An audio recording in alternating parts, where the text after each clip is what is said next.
വിശുദ്ധ ഓസ്വാൾഡ് പുണ്യവാള ഞങ്ങൾക്ക് വേണ്ടി പ്രാർത്ഥിക്കണമേ.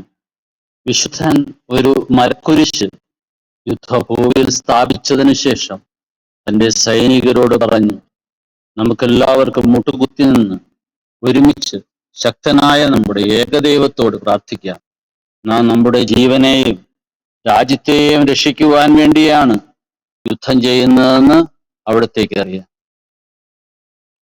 വിശുദ്ധ ജോവാൻ ഓഫ് ആർക്ക് പറഞ്ഞതുപോലെ, let us fight that the Lord may give us the victory.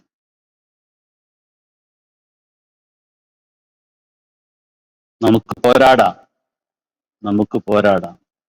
യുദ്ധം ചെയ്യാൻ എൻ്റെ കൈകളെയും പടപൊരുതാൻ എൻ്റെ വിരലുകളെയും അഭ്യസിപ്പിച്ച കർത്താവ് വാഴ്ത്തപ്പെടട്ടെ എന്ന വചനം 144 സങ്കീർത്തനം ചൊല്ലിക്കൊണ്ട് നമുക്ക് പോരാടാം. ദൈവം വിജയം തരും.